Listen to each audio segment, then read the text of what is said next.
민수기는 이스라엘 백성들이 출애굽해서 가나안 땅으로 들어가는 그러한 여정 속에서 광야에서 일어난 사건을 조명해주는 그러한 성경이 바로 민수기입니다.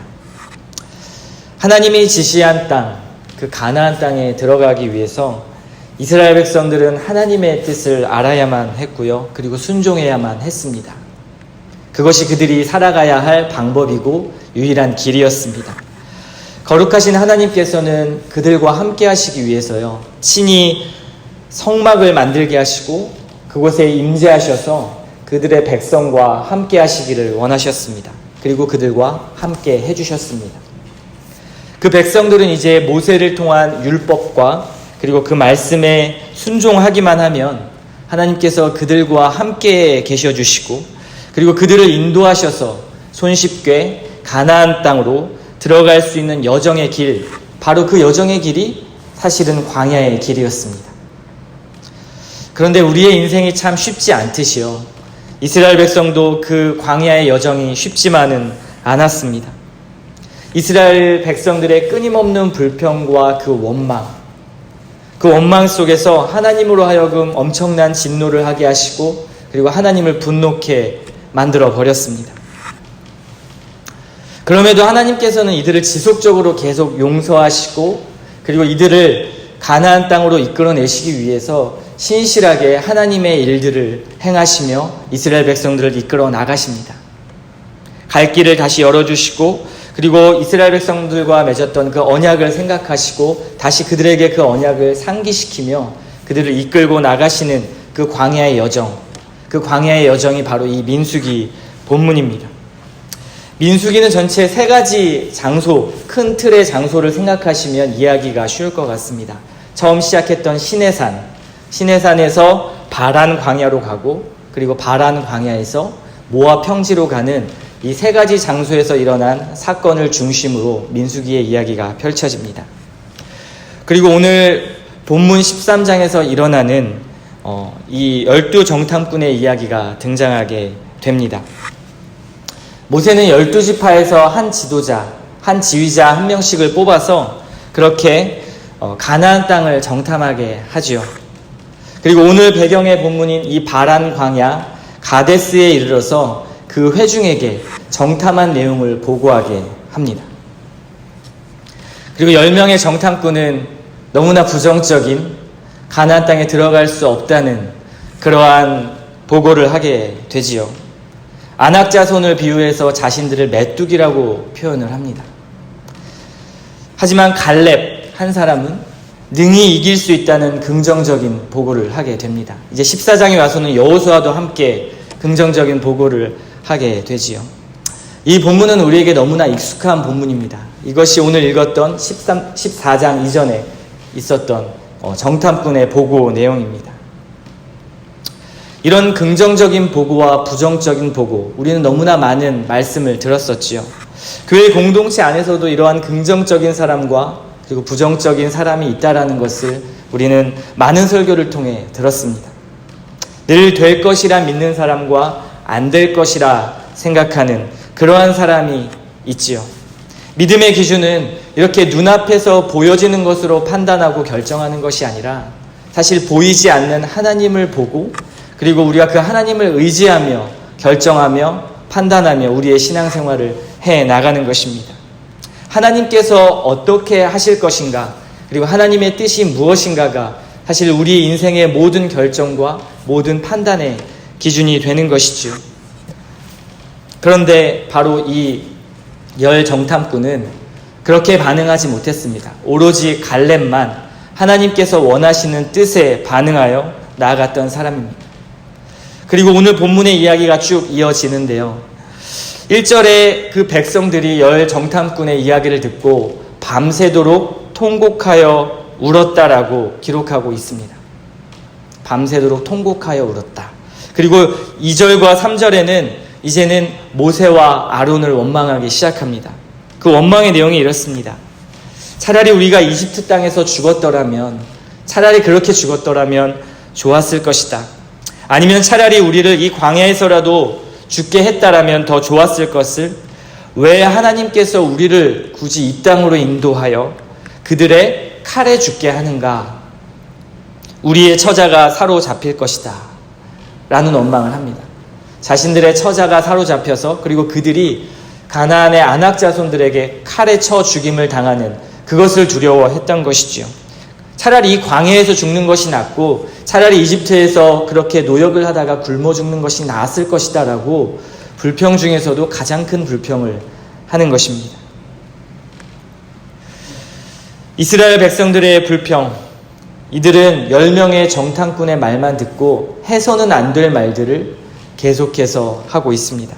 그리고 이제는 정말 더 해서는 안 될 말과 행동들을 하려고 하고 있는데요. 4절의 말씀입니다.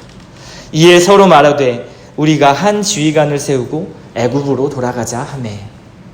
이제 이들은 그 불평에 더 나아가서 원래 자신들이 있던 그 땅 이집트로 돌아가기를 원합니다. 여태까지 하나님께서 인도하셨던 모든 과정을 부정하는 것이죠. 그리고 차라리 그냥 이집트 땅으로 돌아가겠다. 하나님과의 언약도 필요 없고 그리고 하나님이 우리를 어떻게 인도하셨든지 간에 우리는 당장 살아야겠으니 다시 이집트로 돌아가자라는 것입니다. 그들에게는 하나님께서 세워주신 모세가 있었지요. 그런데 이제 그 모세를 죽이고 자신들만의 지휘자를 세우겠다는 것입니다. 그리고 돌아가서는 안 될 땅 이집트로 돌아가려는 그들의 생각이 이제는 이렇게 분명하게 그들의 말로써 표현되는 것입니다. 이러한 태도가 의미하는 것은 너무나 분명합니다. 하나님을 믿을 수 없다라는 것이죠. 그리고 하나님을 신뢰할 수 없으니 이제는 우리의 힘과 우리의 뜻대로 우리의 인생을 주관하겠다라는 것입니다. 이것은 철저하게 하나님의 권위에 대한 도전입니다. 하나님은 이들에게 분명히 말씀하셨죠. 너희가 나의 말에 순종하기만 하면 내가 너희와 항상 함께 있을 것이고 내가 너희를 인도하여 가나안 땅에 이르게 하리라. 분명히 늘 하나님께서 노래처럼 하신 말씀이 바로 이 말씀입니다. 홍해 앞에서도 너희는 가만히 있어 내가 하나님됨을 알지어다. 너희가 할 일은 없어. 내가 모든 것을 다 이루어 갈 거야 라는 그 하나님의 천명을 이들은 전혀 무시하고 이젠 자신의 뜻대로 하겠다라는 것입니다. 문제 앞에 섰던 이들, 아낙 자손 앞에 섰던 이들이 1절의 말씀처럼 원망의 통곡을 하는 것이 아니라 하나님 앞에 도우심을 간구하는 통곡이 되었다면 얼마나 좋았을까요? 불평의 눈물이 아니라 원망의 눈물이 아니라 하나님 앞에 간구하는 눈물을 흘렸더라면 얼마나 좋았을까요? 그리고 하나님을 의지하는 믿음의 기도가 되었더라면 얼마나 좋았을까요? 이러한 백성들의 모습은 사실 우리의 모습과 너무나 닮았습니다. 어떠한 큰 문제를 만나게 되면 사실 우리의 머릿속에는 이미 부정적인 결과를 생각하고 상상을 합니다. 그리고 불평하고 나 스스로 원망을 하기 시작하죠. 고민하고 또 고민하고 상상하고 또 상상합니다. 그리고 최대한 나쁘게 일어날 부정적인 결과를 떠올리게 됩니다. 그것이 인간의 죄성의 모습이지요. 그 문제 속에서 하나님을 먼저 생각하기보다는 부정적인 결과를 먼저 생각하는 것입니다. 그리고 하나님의 권위를 나도 모르게 깎아내리고 그리고 하나님을 무시하는 그러한 행동들을 하게 되는 것이죠. 물론 우리가 의지적으로 그렇게 하는 것이 아닙니다. 그럼에도 우리는 하나님을 그렇게 무시하고 하나님의 권위에 도전하는 그러한 생각들을 하게 됩니다. 이스라엘 백성들의 모습이 바로 이러했습니다. 이들의 모습은 이미 가나안의 아낙 자손들에게 패배해서 칼에 찔려 죽는 자신들의 모습을 그리고 있었던 것입니다. 하나님의 말씀과 그리고 그 닥친 문제 사이에서 하나님을 철저하게 외면하고 무시했던 이스라엘 백성들. 그러나 하나님께서는 율법을 명령하셨고 실제로 그들이 경험했던 그런 기적과 능력의 하나님은 아낙 자손을 충분히 물리치고도 남는 그런 능력의 하나님이셨습니다. 근데 그렇게 능력의 하나님, 그들을 인도하셨던 하나님을 왜 생각하지 못하는 것일까요? 이들에게는 이것이 엄청난 죄였고 하나님의 분노를 사게 만드는 그러한 행동들이었습니다. 이러한 백성들 가운데 여호수아 갈렙은 이 두 사람만은 이 회중들을 설득하기 시작합니다. 그것이 8절과 9절의 말씀입니다. 여호와께서 우리를 기뻐하시면 우리를 그 땅으로 인도하여 들이시고 그 땅을 우리에게 주시리라. 다만 여호와를 거역하지 말라. 또 그 땅 백성을 두려워하지 말라. 그들은 우리의 먹이라. 그들의 보호자는 그들에게서 떠났고 여호와는 우리와 함께 하시느니라. 그들을 두려워하지 말라 하나. 여호수아와 갈렙은 정말 핵심적인 엑기스와 같은 이야기를 그들에게 전달합니다. 여호와 하나님께서 우리와 함께 하신다. 주께서 우리와 함께 동행하신다. 홍해를 가르시고 강대국 이집트 그 애굽의 땅에서 구원하신 그 하나님, 그들을 먹이시고 여태까지 입히시고 그리고 광야의 땅에서 그들을 살아갈 수 있게끔 인도하신 그 하나님, 그리고 성막을 주시고 그들에게 제사법을 주셔서 그들을 거룩한 백성으로 하나님께서 인치시고 그들을 이끌어 나가시려고 하는 그 하나님의 놀라우신 사랑, 그 사랑을 기억하라는 것입니다. 이제는 불기둥과 구름기둥으로 그들을 인도하시고 함께 하시는 그 하나님을 생각하라는 것입니다. 그분이 우리와 함께 하신다라는 것이죠. 그런데 이스라엘 백성들은 어떻게 했을까요? 이스라엘 백성들은 해서는 안 될 말들을 더 하기 시작합니다. 그리고 하나님을 불신하기 시작했고 불신의 절정에 이르게 되었습니다. 이스라엘 백성들은 모세와 아론을 잡아서 돌로 쳐 죽이려고 준비하고 있습니다. 이제는 최악의 상황까지 몰고 갔던 것이죠.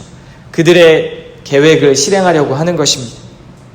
지금까지 자신들을 위해서 목숨을 걸었던 모세와 아론, 하나님께로 나아갈 수 있도록 제사장의 직분을 감당하고 그들의 죄를 하나님 앞에서 거룩 깨끗하게 만들어 주었던, 그 제사를 지내주었던 모세와 아론을 이렇게 손쉽게 죽여버리려고 하는 것입니다.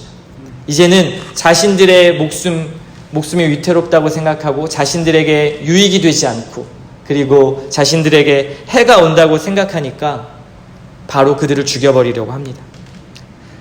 자신들의 생각과 다르다고 느껴지면 하나님의 말씀이 보이지 않는 것이죠. 오로지 내가 생각한 것, 오로지 내가 이루고자 하는 목표, 그리고 나의 생각으로 가득 차서 하나님의 말씀이 전혀 보이지 않는 것입니다. 영적으로 맹인이 된 것과 같지요.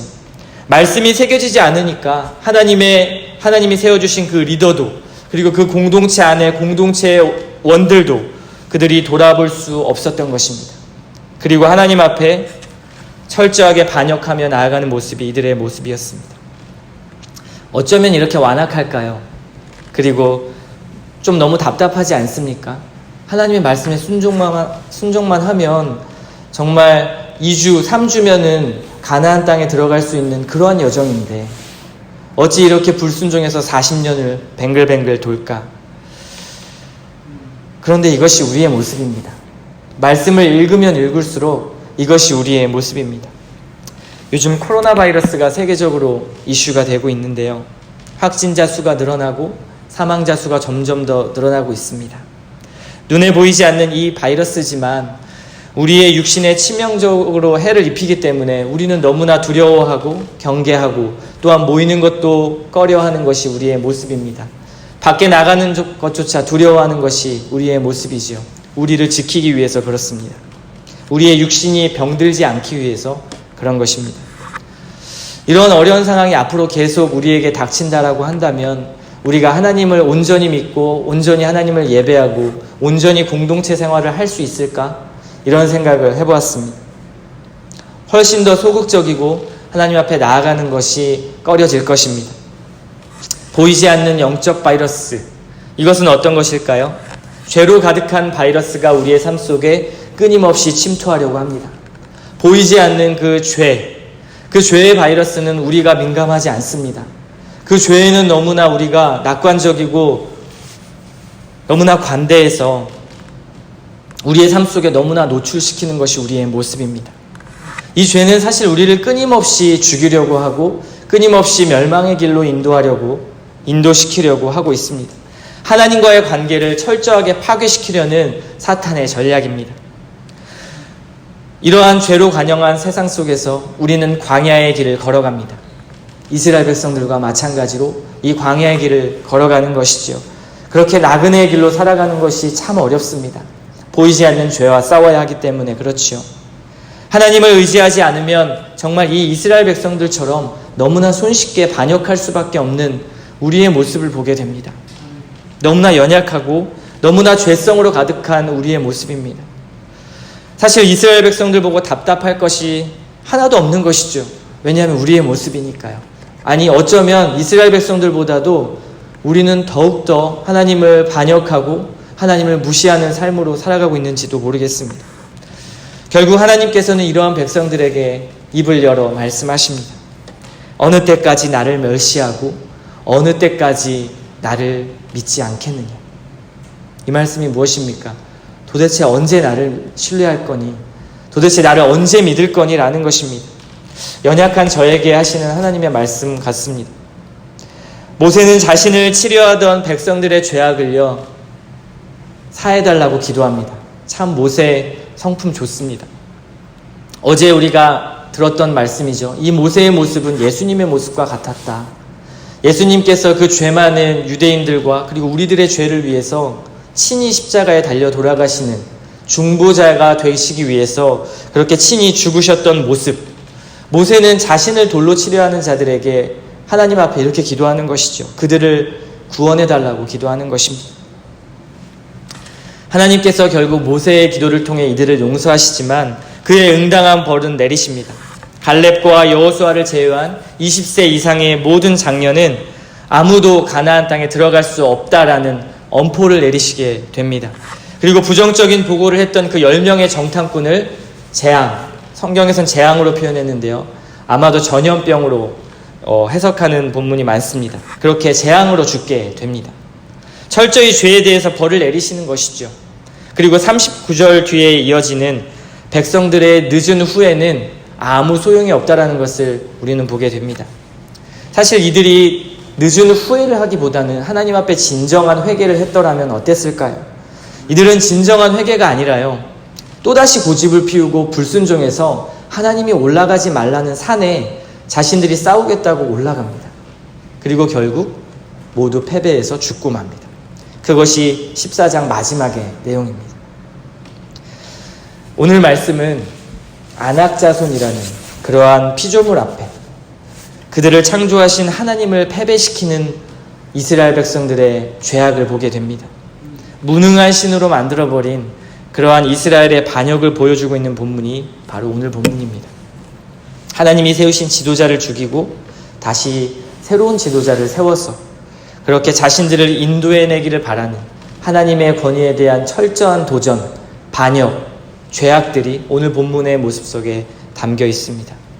어느 때까지 나를 멸시하고 나를 믿지 않겠느냐 하는 하나님의 한탄이 오늘 본문에 철저하게 드러나 있습니다. 우리들에게 주어진 상황을 한번 생각해 보십시오. 불평과 원망으로 가득하지는 않습니까? 하나님이 원하시는 그 뜻보다는 나의 뜻대로 되지 않고 주어진 삶에 감사하지 못하고 그리고 더 좋아 보이고 심지어 죄악으로 가득함에도 불구하고 내가 먹고 살 수 있다면, 내가 조금 더 안락할 수 있다면 하나님의 뜻은 철저하게 무시하고 외면하는 그 모습이 나의 모습은 아닙니까? 그것은 곧 성경이 보니까요, 멸망의 길이라고 이야기합니다. 하나님께서는 결국 그들을 가나안 땅으로 인도해 내시지만, 그렇지만 그 죄값은 톡톡히 치르게 하셨습니다. 그것이 하나님이 하시는 방법이고 공의의 하나님이십니다. 잊지 마십시오. 우리는 이러한 세상이란 광야를 걷고 있는 나그네입니다. 광야에서는 철저히 엎드러져서 하나님을 인정하고 하나님의 손에 이끌리는 삶을 살아야만 합니다. 그 말씀에 순종해야만 합니다.